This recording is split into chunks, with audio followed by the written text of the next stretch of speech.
มาวันนี้เขามีตู้เย็นมาปล่อยออกตัวนี้จะเป็นแบรนด์ของฮิตาชิเดอร์ขนาด 14.4 คิวเครื่องใหม่ๆเลยตัวนี้มาเบิ่งรหัสรุ่นเดอร์ HRTN 6cc 3S สลักเบอร์5วันนี้มาเบิ่งซองปิดก่อน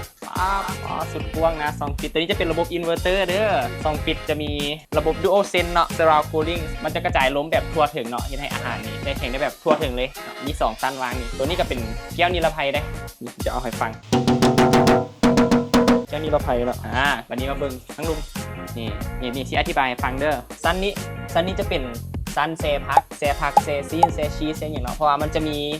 ระบบ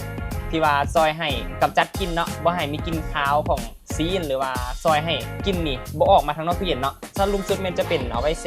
ประเภทหมักไม้ประเภทผักเด้อพาซอยให้ถนอมให้บ่แห้วไว้เนาะเฮ็ดให้หมักไม้เฮานี่อยู่ได้โดนขึ้นแล้วก็ฝากประตูก็จะมีเป็นบอลสั้นวางมาให้3สั้นเลยเสียใครเสียอย่างได้แบบพอดีเลย